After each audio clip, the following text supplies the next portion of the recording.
Hey guys and girls, hope you guys are all having a good day.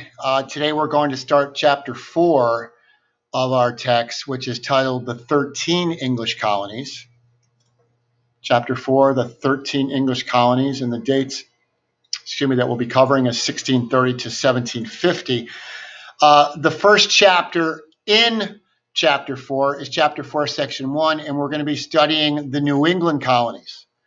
The New England colonies, we're going to be looking at the first 4 colonies, which are the New England colonies.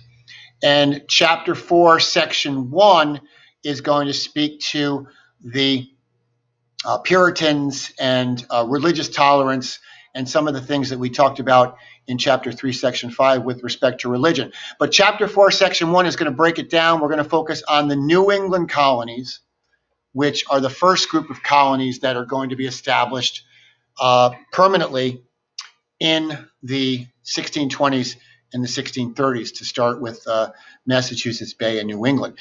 Let's look at our vocab terms first. We've got 3 on the list. The entire deck will be posted on your Quizlet page, your class Quizlet page, and your Google Classroom page. So you can find the study deck there. Make sure you're studying your vocab decks on a nightly basis, 10 minutes per night per deck, to help you achieve expertise on your weekly vocab quizzes. So chapter 4, section 1, we've got 3 vocab terms on this list. The full deck, again, is on Quizlet. There are more terms than these 3 that appear here. First word that we're going to look at are Puritans. Puritans are a religious group that believed in simple forms of worship. Puritans, a religious group that believed in simple forms of worship. 2, the second word is tolerance, a willingness to let others practice their own beliefs.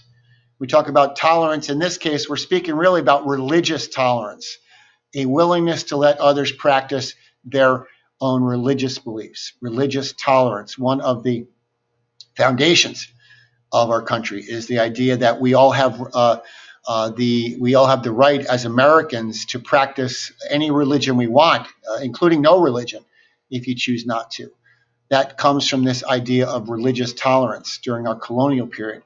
Next up is town meeting, a meeting at which New England colonists met to discuss issues and then vote on them.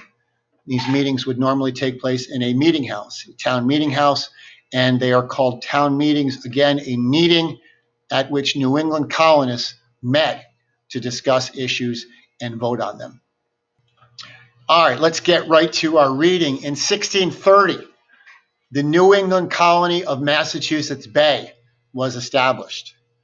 It was founded by a religious group known as the Puritans. The Puritans wanted to reform the Church of England by introducing simpler forms of worship. The Puritans thought the Church of England was too extravagant and too worldly and too focused on wealth and money and glitz and glamour. And the Puritans wanted to practice a much more simpler faith, much more simpler form of their religion, with the focus being on Scripture, on the Bible, and on obeying the Word of God. In England, some Puritans were punished for these beliefs, and the Puritans would eventually leave England and set up their own colony in North America so they could practice their religion in their own way.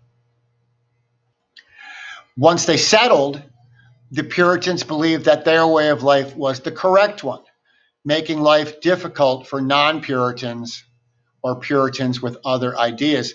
So here's kind of a great irony. The Puritans leave England because they are not able to practice their religion the way they wanted to without being punished, without being persecuted. So they leave England because of that, and they get to New England and they establish a colony, and yet they are not terribly willing to allow others to practice their religion the way they want to. So the Puritans would oftentimes make life difficult for non-Puritans. They would make non-Puritans oftentimes feel very, very unwelcome in their communities. Now, soon other colonies were founded by Puritans who left Massachusetts Bay.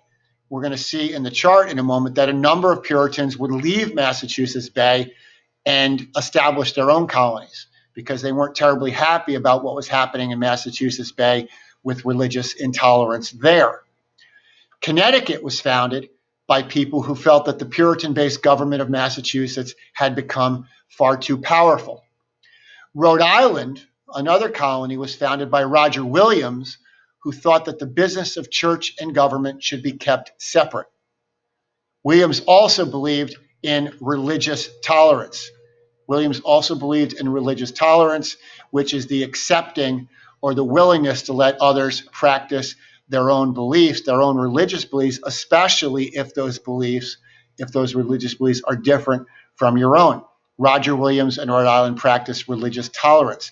In Rhode Island, believers of different faiths were allowed to practice their religions, and they were able to practice their religion without being persecuted. Okay? New England became a land of tightly knit communities.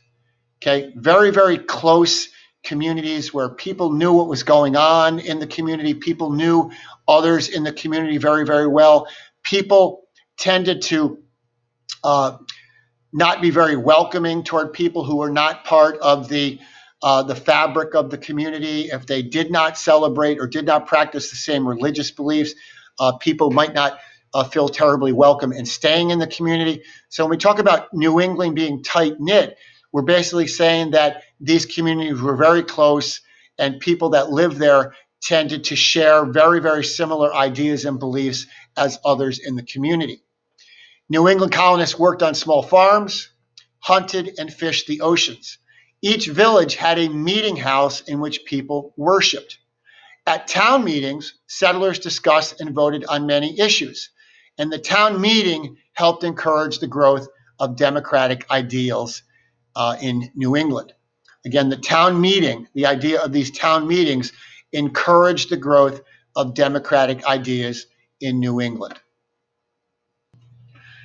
Also in New England, colonists took or began to take more and more land from Native Americans. And as a result, fighting would break out between white settlers and Indian nations of the region. Eventually, the Indians would be defeated and forced to move off of their homelands. It was a pattern that would eventually be repeated throughout the colonies. And we're going to be talking about the relationship between colonists throughout the colonies and the Native American tribes as our lessons continue into the future. That will be a major theme of our discussion of the colonies, is the relationship and how it would deteriorate over time between the English colonists and Native Americans, especially as the English colonists would begin to move westward across the continent.